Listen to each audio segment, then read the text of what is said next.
back. WNST, Towson, Baltimore, and Baltimore Positive. I say Baltimore Positives in the corner, but we've changed this all out. Don Mohler is here, former Baltimore County executive, doing the Zoom thing. I got the split screen. How are you? I feel like an airplane pilot or something. I'm living in Zoom world.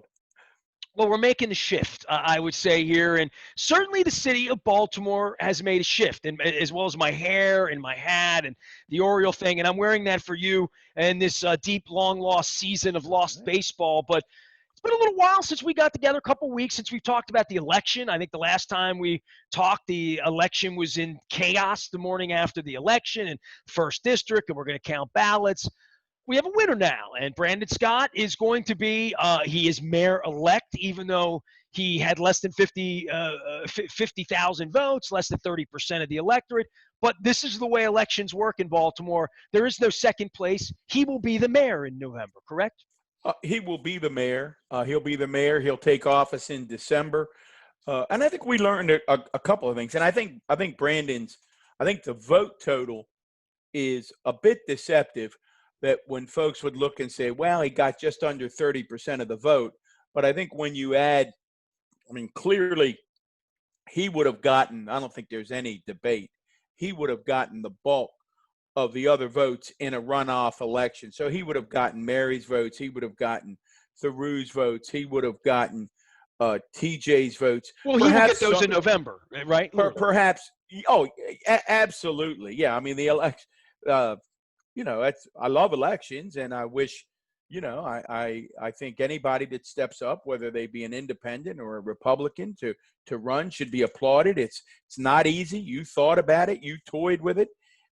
It is. I've got folks calling me all the time. I'm going to meet with a fine young gentleman in a week or two who wants to talk about getting involved in Howard County politics. So I applaud people who think about getting involved in elected office.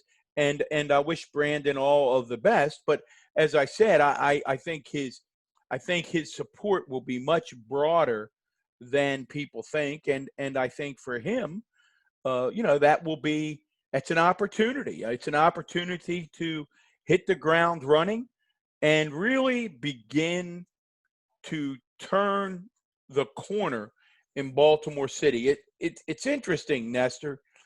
I'm trying, as everyone is around the country, to decide if this moment in United States history is truly different. We've said things were going to be different before, but this may be a moment that is truly different. This may be the good thing that comes out of Trump, right? That it's so repulsive, so repugnant in a Hitler way that it doesn't come back. That finally 50 years after George Wallace and Robert Kennedy and JFK and Martin Luther King, that I was born in the fall of 68, right? So you remember the summer of 68. I was in my mother's womb, right? So I have not experienced anything like this, but you'd like to think that this has been so repulsive over 3.5 years. We've had a pandemic, some semblance of an internal civil war here, certainly a psychological Cold War that's going on that has spilled over into sports and into the NFL this week, right? Literally with Steve Bisciotti, right? We'll talk about that Raven video, which I think is classic. I've watched it now 2 or 3 times, and I was, just blown away by the sensitivity. And according to all of my contacts, that was directly a response to the owner saying, "We're going to do something. We are going to stand up and do this." And Nestor, you can talk about this really better than anyone, because I want you to take us back to that day in London, which you uniquely are positioned to do amidst the Kaepernick brouhaha and the tenor of the country that was really reflected in a lot of the anger that ended up being directed at you by some listeners and certainly some sponsors. So refresh people's memory about that moment for you and your wife in London. Well, the moment wasn't then. The moment happened. I have to do the time check on it. Maybe like Saturday morning. I was in London and saw that the SOB comment came out of an Alabama hate rally that he's apparently going to fire up in Tulsa again this week. I saw that and look, Don, I mean, I always give you a hard time about working in the world of PR and PRing it up and wagging the dog politically. And I think anybody that hasn't seen Wag the Dog should go check that out because it feels like the last 3.5 years. I felt like it was, politicos call it a dog whistle, right? Or whatever. I'm gonna put my spin doctor hat on one day for you. Like you bring hats out. Somebody gave me a spin doctor hat somewhere along the way. Well I'm gonna earned. wear that in honor of you one day. Well earned, well earned. But I would say this: I saw it well before the knee happened, where this thing was going. I'm gonna have Marvin Lewis on later on in the week. I reached to Mike Tomlin, Marvin Lewis, and people who coached through that period of time, and Marvin told me some stories about where he was. I think he was in Oakland or someplace. I mean, they played like the 4 o'clock games. I mean, the Ravens had the unique position of playing earliest in the morning, right? So it was a first mover, and it was in London, and the game was so horrifically poor on the field that all that happened at 9:30 in the morning. I was in family mode, Don. I mean, on a personal level, Niels had come over from Germany on that Saturday. We were in Trafalgar Square. We were eating fish and chips and drinking stout and having a good time with Ravens fans and running around London on that Saturday. But I mean, all the teams and every head coach would tell you this. Every chaplain would tell you this. Every PR person, certainly every Kevin Byrne would tell you that Saturday was a pretty seminal moment for all of these organizations. If you remember, Mike Tomlin came up with we're not going to go out of the locker room, but Villanueva did. Jerry Jones came up with y'all take a knee, I'm firing your ass. So they all had a thing, right? They all had a message. And, Marvin had to figure it out. Mike Brown was freaked out about it, didn't want the guys kneeling. Some owners decreed there shall not be kneeling. Some of them were thinking about their Northrop Grumman sponsorships and their flyovers or their sponsors. Not many of them thought like, I have African-American players. I wonder how they feel about this, being called SOBs by this racist POS who runs the country. I'm over in London. I woke up in the morning. I took a knee on the subway at probably 6 o'clock in the morning, East Coast time, right? I mean, I was at the stadium 3 hours before, 4 hours before kickoff. So it was the afternoon there, right? So the kickoff there was at 3:30 in the afternoon. I was at the stadium by 11 in the morning. I probably took a knee at 5 in the morning. If you look at my post, I took a knee at the Wembley station early in the morning. So I took a knee 5 hours before the football players did, Don. So I took a knee in the press box. I don't know if anybody ever took a picture of me. Luke was next to me, and Luke was very like, hey, dude, I don't know. I'm like, I always do the right thing long before it's considered the right thing. The correct thing, I should say, not the left thing. But so that day, it happened. Twitter happened. I got fired by 3 of my clients at halftime when the game was whatever it was, 31-0. I don't even know the score. Whatever, it was a terrible game. After the game, I went down into the locker room, which, by the way, Don, you talk about a free society and free media. If you cover soccer at Wembley, you don't go in the locker rooms. There's no locker room access for media reporters in soccer. So the locker rooms aren't really designed, for football pads, for giant human beings. They're not designed. They're designed for soccer players to put on their shoes and bring their gym bag in. And only 20 of them, not 80 of them. So the locker room's a mess. The locker room was Towson University 1988 football. I was going to say, not Towson University as it is today. No, designed right. For Dundalk Community College in the 80s, right? So I went down in this locker room, and everybody's crowded, and they'd gotten their asses kicked. I mean, Harbaugh stood in front of a thing and said it was an embarrassment. Whatever he said, that was. We agree, right? The worst performance in Ravens history, certainly under Coach Harbaugh, but probably in the franchise history, the worst There performer. was never a time, even under Mark Gibrota, where they went out and got embarrassed because Vinny could still go out and throw 4 touchdowns. Right. I mean, they Correct. never got shellacked in like that. And I mean, even the bad moments of the Billick administration, like in Detroit, they didn't lose 51-3, right? No, they just committed 800 penalties. Right. So whatever the frustration was and the embarrassment and the fact that 20,000 fans were there and all the sponsors were there and everyone was drunk, right? Because it was 8 o'clock at night there, right? Like literally when this is going down. I went in the locker room and I went locker to locker, Don.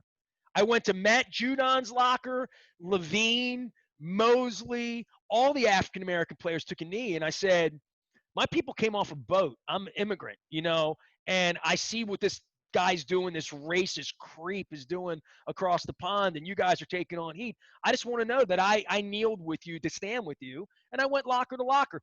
The Flacco side of the locker room, the Morgan Cox side of the locker room, the right side politically of the locker room didn't say much. There wasn't much to say after they lost the way they did. They wanted to focus on football. Joe Flacco said, I didn't even see who took a knee or no speaky. There was a lot of no speaky going on because speaking was the worst thing you could do in the aftermath, right? Like you had to take a side. You couldn't say, well, they're good people on both sides at that time. I took my side and I took my medicine, and I had a sponsor screw me on a $12,500 deal that they never paid because I did a business on a handshake. So that one day that story will be told. But all these years later, we now have Roger Goodell doing videos, right? Like we were wrong. And now we have Steve Bisciotti coming out with the Black Lives Matter. And certainly Steve Bisciotti came closer to signing Colin Kaepernick than anyone. And all of this was born from Colin Kaepernick. And quite frankly, Don, I mean, I've just wasted 8 minutes of oxygen on Wembley. Let's be honest. If anyone else were the president of the United States, if Chris Christie were the president, if John Kasich were the president, if Mitt Romney were the president, if Jeb Bush were the president, if any of these people were the president, this would never have happened. And 30,000 people would have never stopped going to Ravens games. And Colin Kaepernick began under Obama, so I can start with that. I'll give you all the oxygen you want. You asked me about my experience. I just told you, No, I appreciate it. I think it's important, and I think it's an important part of the history lesson, Nestor, because I think when you share that story, and again, what year was that? It was September 17 or 18? 17. 17. It was 2.5 years ago. Yeah. Yeah, almost 3 years ago that we're talking about. And it's remarkable what has transpired and where we are today. Because I think what always got lost in the translation, what Kaepernick, the statement that he was trying to make was people were having difficulty, and certainly this is what Drew Brees, who by all accounts is a great guy, it's what he ran into recently when he tried to articulate respect for the flag versus the kneeling.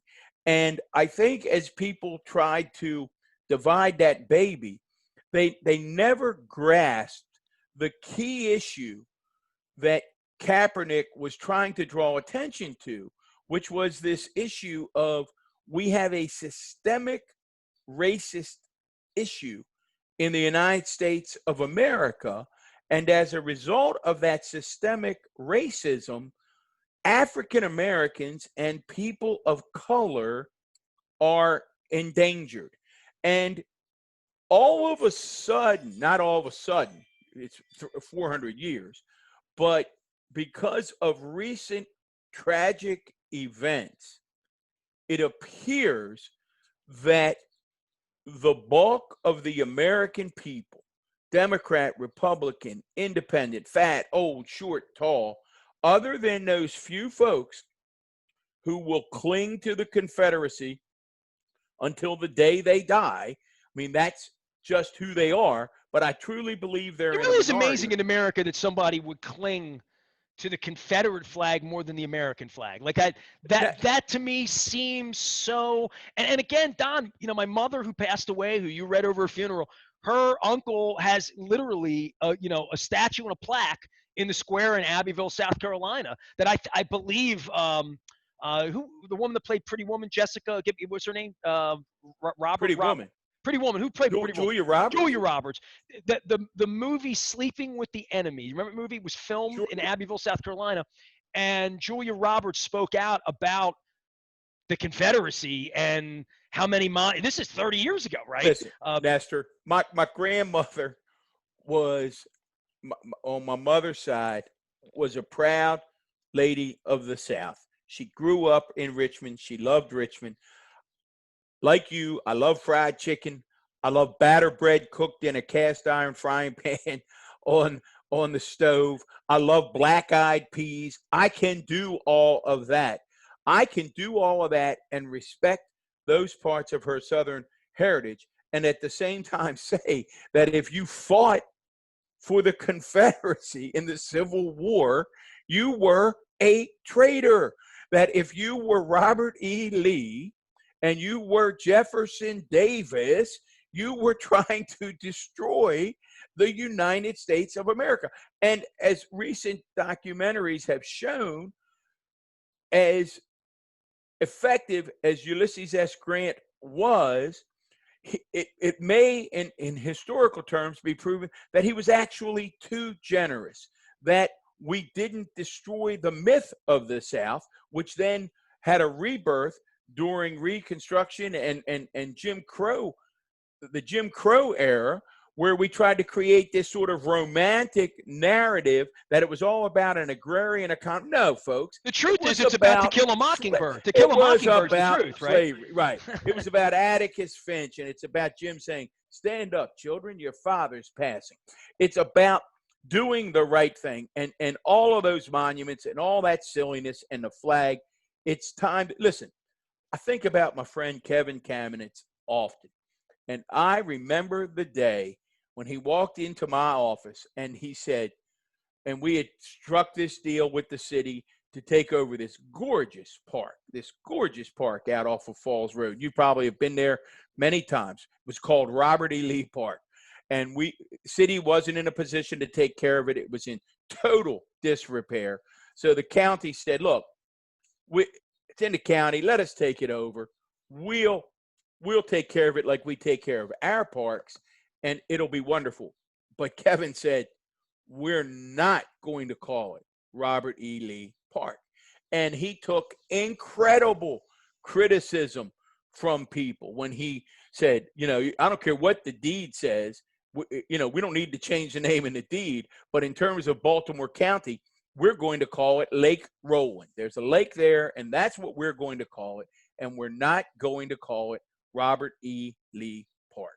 And slowly, people began to come around. But we have these, Nestor, in the past 2 months, just think about what we've seen. We've seen Aubrey Ahmad hunted down like an animal by guys in a pickup truck and rifles, almost as if we're on a big game hunt in some kind of a preserve.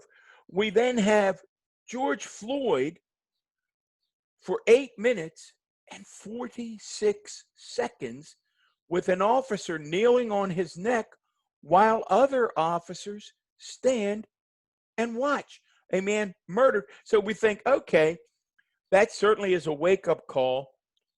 Thousands and thousands take to the street. Maybe this is the time where we do begin to have a real discussion about what policing looks like. And the next thing we know, a guy falls asleep in a drive-through because he's drunk and he's running away from the police, and they shoot him in the back.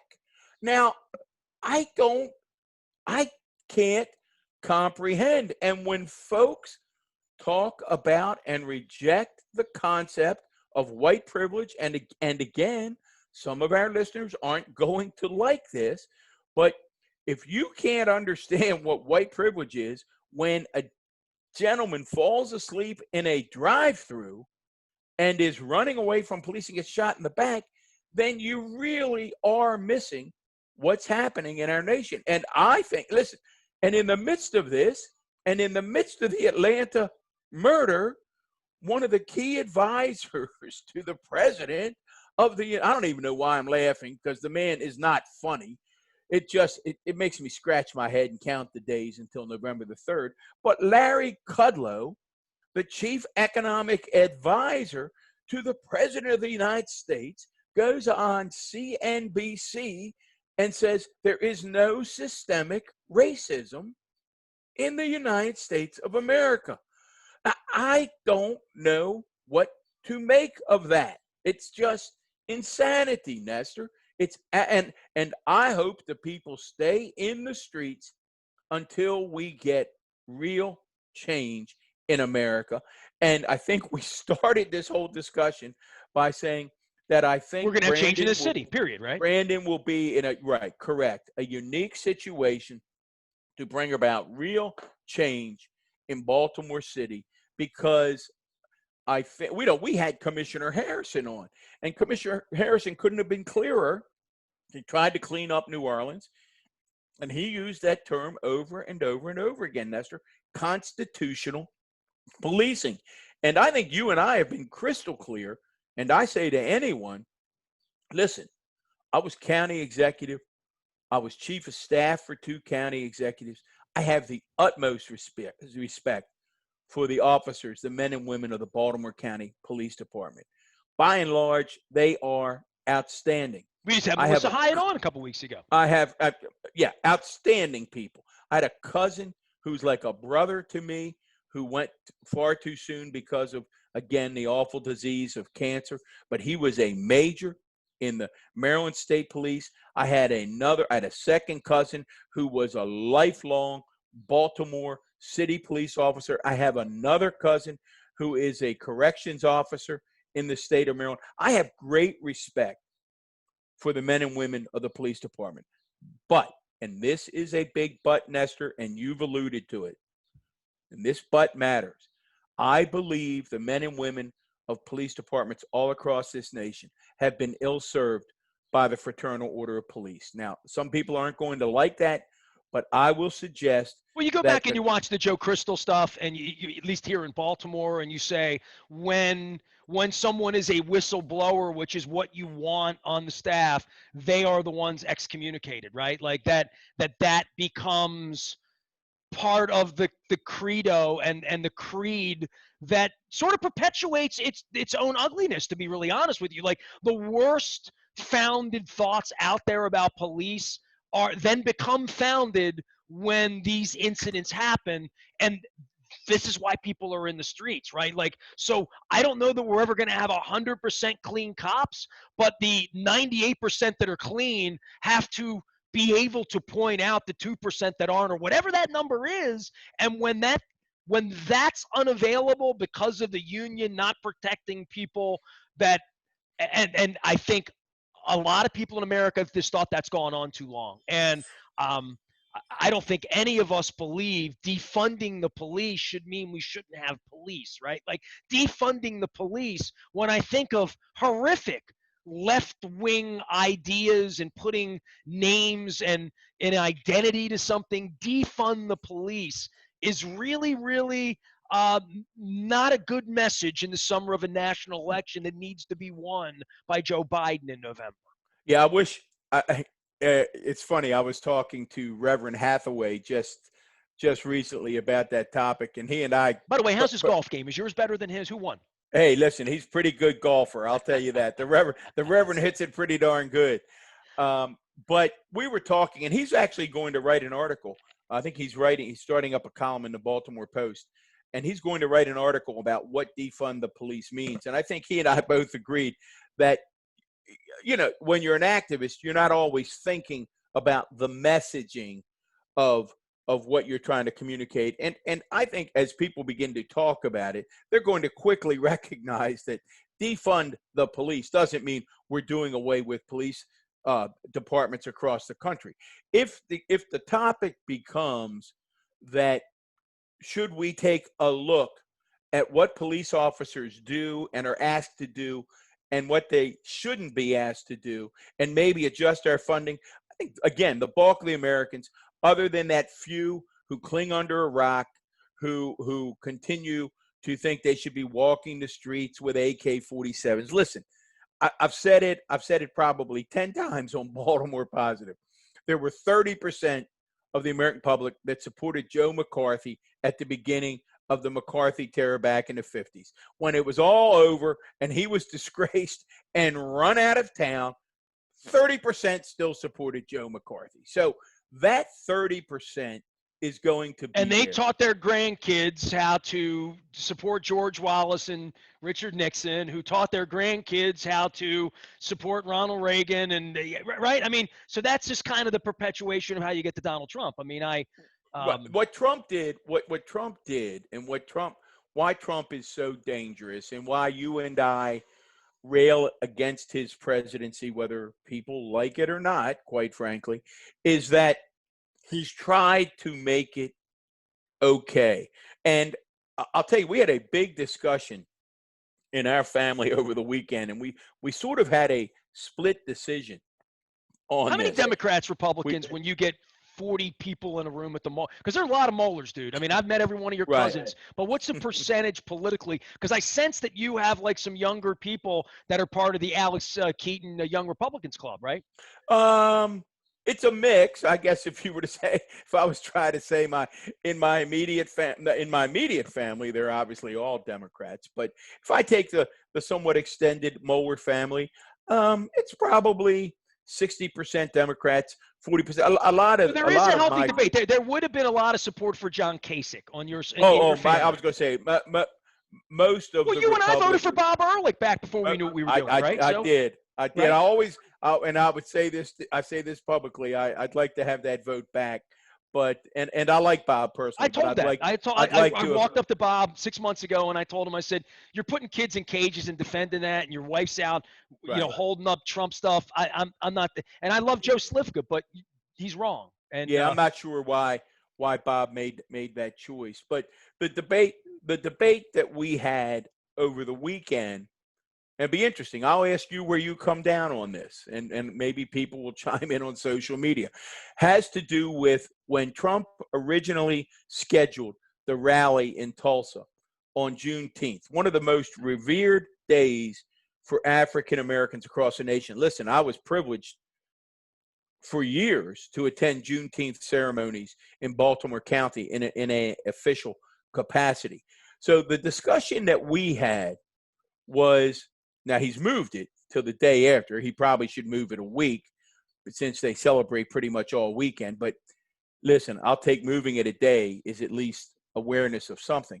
The discussion was, did Donald Trump and his team, when they scheduled the rally on the 19th, did they know it was Juneteenth and do it anyway? Or were they oblivious? Or were they oblivious to even what Juneteenth was? And before I tell you the breakdown in our family, where do you come down on that? Of course they knew. Okay. See, I'm on the other side, believe it or not. We were split about 50-50. You reacted the way, I won't say who in the family, but a number of family members said, of course they knew. He did it to make a statement. I believe the cruelty is always the both answers are bad. When you break down Donald Trump, the cruelty is always the point. So, I think Adam Server got that right out in the Atlantic a couple years ago. Like when you break it down, whatever the worst thing is, that's what they'll do. That's what he'll do. That's been the history of it. I've never seen one word of love, conciliatory, forgiveness,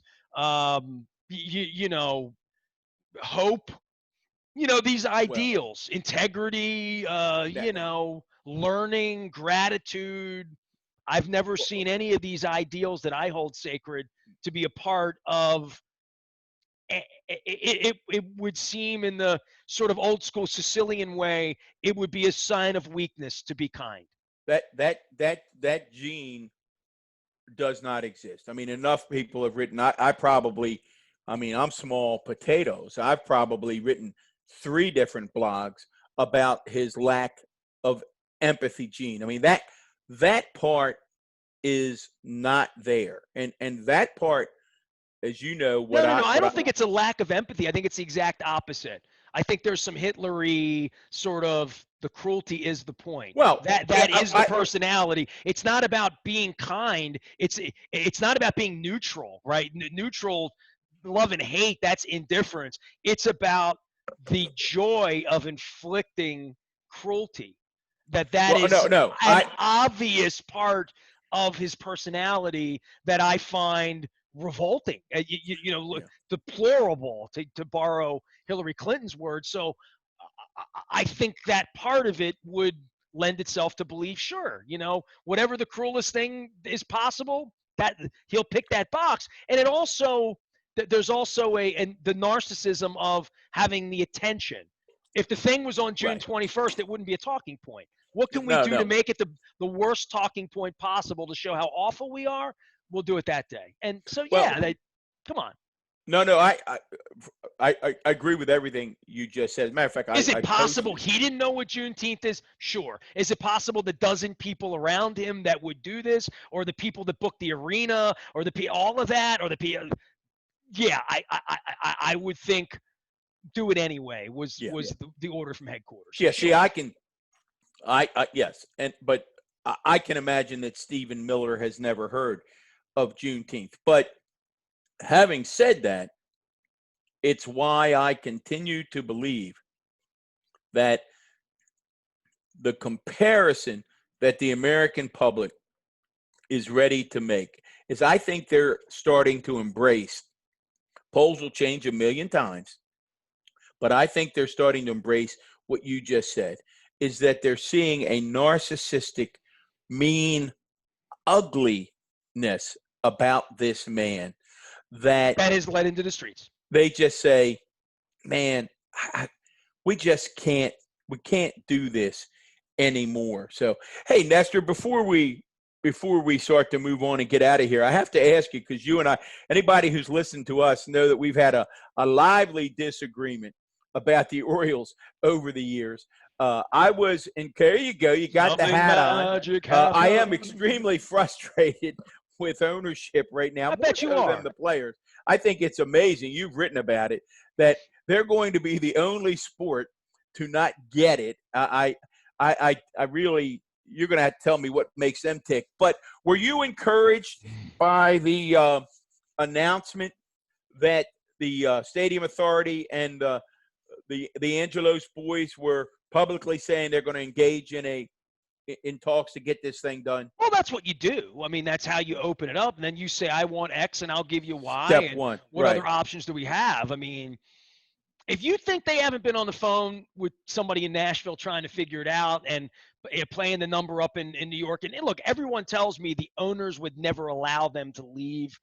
I don't think you know the owners well enough. And if you've watched this week, whatever makes them the most money or screws the players the most or creates value for them, I, there are a large number of owners who don't want to play this year. I would think the Angelos guys are in that subset. By the way, for you, Don, I have created a 45-minute segment with Marty Conway earlier that you can find out in our audio vault. Well, And you so Marty will teach you all you need to know. So I that's will, why I go to as you experts. know, I will go listen to that immediately, I know you will. because anybody who has not listened to Marty Conway chat with Nestor, it's some of the best radio. Well, forget what I think about it. Just go ask Marty what he thinks. So that, Yeah. to me, Marty gave me 5 thoughts in that piece that would be, things that I would just parrot back to you right now. Make me sound smart, but it's Well, Marty. give me the four dummies version as to why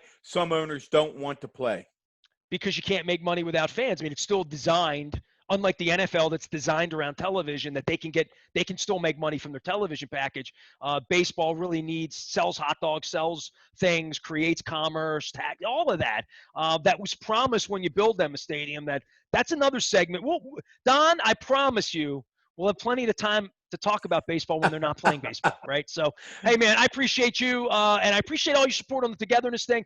For anybody out there, I've released, you know, I, I'm going to do another segment with you about the sincerity, which you know that I put a platform together that people will be reading my thoughts about crime and education and hearing it, because we're going to use the summer to do what I was going to do if I ran or didn't run, which is educate ourselves, talk more about urban development, talk about public housing, talk about all of these issues that Brandon Scott's going to have to deal with. Whoever the mayor is going to be, Bob Wallace, they're going to have to deal with it, right? Well, as you know, I would say to anyone, and again, we're brutally honest on here. We agree, we disagree, but we give our thoughts. And anyone who thinks that your motivation has been anything other than to want a better city. I mean, you grew up in the county, but near the city line. You've lived in the city for a long, long time. You and Jen love the city. You're a Baltimore City guy. You are rooting for Brandon to be successful. And there it is, the city map right behind you. And when you talked about, some young kids made this. I got this at Baltimore Homecoming last year. And we talked about what Baltimore Positives meant to me. Meeting cool people. You know what I mean? The people that put on Baltimore Homecoming last year. We went. This is right just to the east of Penn Station. There's a beautiful community center there that I went and toured. And young people make these, and they gave it to me as a gift. I took. If you see in the poster there, my little "I voted" sticker I put on there up in the Northeast. That's an homage to Brandon Scott there in Mary Washington. That's their district. Well, Brandon, we wrap up by saying that Brandon's a young guy, and I think he's got a bright future. He ran as Zurwick and others. He really did run a terrific campaign. He came on strong at the end. Events seemed to just sort of crystallize in his favor. But I would say to folks that, while you toyed with a run, you're going to be part of the conversation going forward because you care about the city. You're going to be talking about important issues, and we're going to be talking with important people. It's Baltimore Positive. Baltimore Positive. Don Mohler, former Baltimore County executive. For him and myself and us, we hope to find you at Baltimore Positive, of course, and WNST.net, even though we're using Zoom and don't have our Chiron. We are WNST.net, AM 1570, calm, local, even though it doesn't say here, and Baltimore Positive. We didn't give a shout out to our sponsors. Oh, we got to say hello to Taharka. By the way, I want to show you this. This is the empty key lime pie that smells like key lime pie. So, yes, there we go. Taharka, giving them major love. I gave a pint away the other day to my aunt and uncle, and he called and said, "You got to be kidding me." I mean, he couldn't believe how great it is. But all that great. State Fair is killing it. They've reopened. They're, you were just there. They're outside. They're inside. Fadley's, great stuff. The seafood, the crab cakes coming to Catonsville soon. State Fair opening up a Mexican restaurant soon, and somehow Jeff Mohler and Gary Realtor, they're still selling more homes, listing more homes than ever in the midst of a pandemic. So we thank all of our sponsors and our friends at Center of Maryland who continue to be great supporters of Baltimore Positive. Oh, don't forget our friends at Thread too. So go to Thread.org and learn more. Thread, more important than ever. Sarah Heminger and the incredible work that they're doing at Thread. It's going to take everybody to put this city and this nation back together. It's going to be groups like Thread that get it done. I'm on it. We are WNST.net, AM 1570 in Baltimore. Positive, Towson, Baltimore.